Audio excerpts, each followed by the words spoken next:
before this album even dropped, something happened that nobody saw coming. A song leaked. A song that may or may not be Drake, and in it, somebody is taking a fresh shot directly at Kendrick Lamar. And then, within 24 hours of that leak, Kendrick Lamar's entire GNX album just vanished from streaming platforms. The whole thing, gone, like it never existed. No explanation, no warning, just gone. Now, I'm not saying those two things are connected, but I'm also not saying they're not. Stay with me, because by the end of this video, you're going to understand exactly why this beef just got reignited all over again, and why the timing of everything is almost too suspicious to be a coincidence. Alright, real quick, let's set the scene because some of you might need a refresher on where we're at with all of this. It's been almost 2 full years since Kendrick Lamar dropped Not Like Us, and basically walked Drake down in front of the entire internet. That song hit #1 on the Billboard charts. It had the whole world chanting along to Drake being called a predator. It was the most successful diss track of all time, no cap. And Drake, for all intents and purposes, never really punched back, not directly. He dropped What Did I Miss, taking shots at people who sided with Kendrick. He put out a collab album with Party Next Door, but a full solo response never came.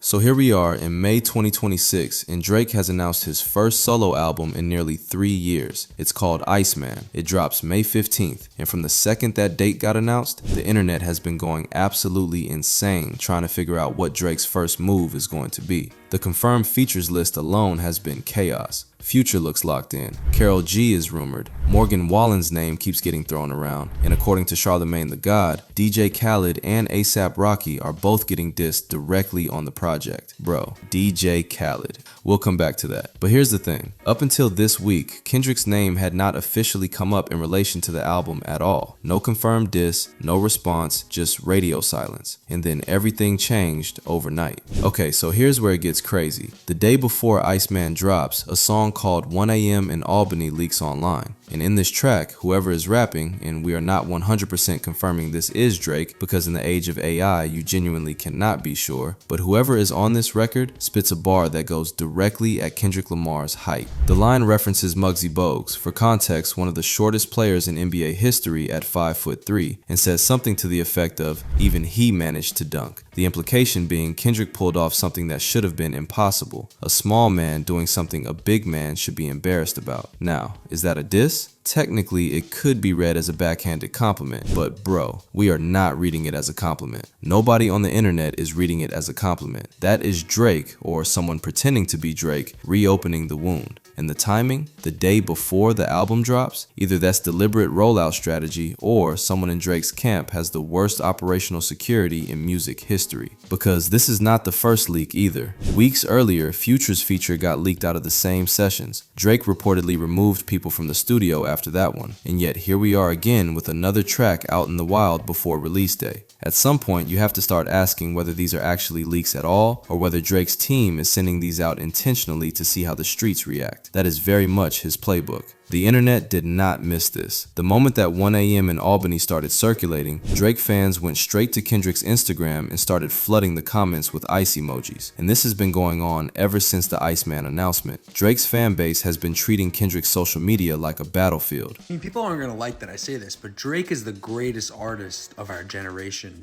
bar none. Like, it's not even relatively close that he is the best entertainer, rapper, artist of our generation. Whether you like it or not, the numbers are the numbers. The manipulation within the media, the bots, the corny jokes at award shows, the false allegations that were thrown at him, the god-awful Super Bowl performance by Kendrick Lamar.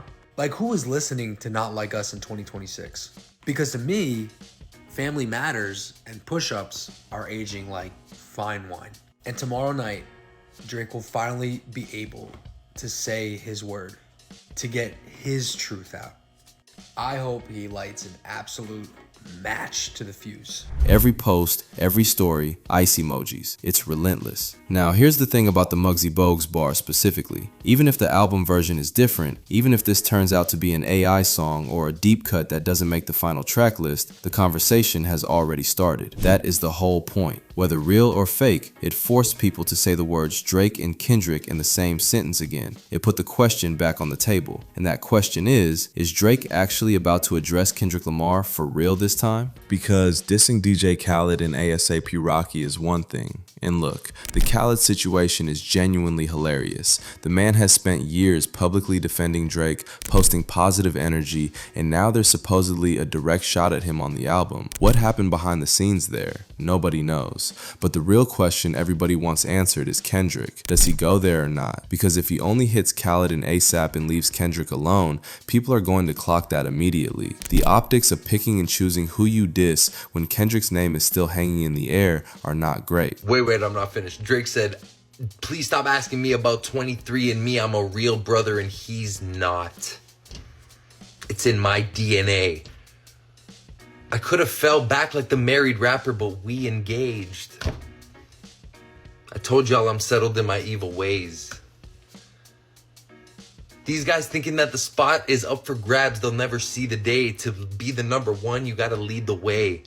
And to hold something over my head forever, you're still a couple feet away. Oh my goodness, he's too nice, bro. Now wait for it, because this is the part that genuinely made me stop what I was doing. The morning after the leak drama, Kendrick Lamar's GNX album disappears from Apple Music. Not just one song, the whole album. Gone. His diss track Euphoria, gone. And on YouTube, the Not Like Us music video, sitting at 468 million views, gets deleted, briefly re-uploaded with a 0 view count, and then reverted back to the original. Drake, in response to all of this, posts on his Instagram story, "The Iceman is here. Tell him it's OVO against the system. No switch sides." Now, a lot of people ran with the theory that Drake had somehow legally forced Kendrick's music off platforms through his ongoing lawsuit against Universal Music. That rumor spread fast, but the actual likely explanation is a lot more boring. Kendrick appears to have gone independent, moved his catalog under his own label PG Lang, and the re-uploads were part of a routine content ID transfer. But here's where the boring explanation gets interesting again, because there is another theory floating around that Kendrick is loading a GNX Deluxe, and the smart play there? If he drops a deluxe instead of a full album on the same date as Iceman, the pressure is completely off him from a sales perspective. He can drop 2 or 3 new tracks, probably more Drake disses, and still show up in the conversation without having to match Drake unit for unit. A deluxe is low risk, high reward. And rumor has it he has had it ready for a while, just waiting for the right moment to drop it. May 15th would be the right moment. But here's the thing that nobody is really talking about enough, and it needs to be said. Drake is currently in the middle of a lawsuit against Universal Music Group over Not Like Us. His whole legal argument is essentially that a diss track caused him real-world damage, that the content of a song, bars written to destroy someone's reputation, should have legal consequences. That is the position he is taking in a court of law right now. And at the same time, bro, he is allegedly putting diss tracks on his own album. Do you see the problem there? You cannot simultaneously argue that diss tracks are legally actionable and then drop an album with direct shots at multiple people. You just cannot. The moment Iceman lands and those disses are confirmed, every single lawyer on the opposing side of that lawsuit is going to have a field day. The internet already clocked it. If diss tracks cause damages, what exactly does Drake think he is doing right now? And here is where it gets even messier. The people he is reportedly going at, Khaled, ASAP Rocky, these are not Kendrick Lamar. Khaled has been one of Drake's most vocal public defenders throughout this entire situation. ASAP Rocky's whole involvement in the beef essentially boils down to the fact that he is with Rihanna, who Drake was famously close to for years. So Drake is going after his own ally and a man whose only crime was pulling up with Rihanna. Meanwhile, Kendrick, the guy who actually dropped the #1 diss track of all time about him, may not even get addressed by name. So where does all of this leave us? Drake is about to release his first solo album in nearly 3 years. The stakes are as high as they have ever been. He has confirmed shots going at ASAP Rocky and DJ Khaled. There is a leaked song that may or may not contain a Kendrick bar, and Kendrick's entire catalog just had a mysterious 24-hour disappearing act right before the drop date. No cap, this is the most chaotic rollout we have seen in years, and we have not even heard the full album yet. What we do know is this: if Drake goes at Kendrick on Iceman, this thing does not end here. Kendrick does not let that sit. And if Drake avoids Kendrick's name entirely while dissing everyone around him, that is going to be the story whether he likes it or not. Either way, we are covering everything. Drop a comment with your prediction. Does Kendrick respond? And if so, how fast? And if you are not subscribed already, do that now, because this story is only just getting started.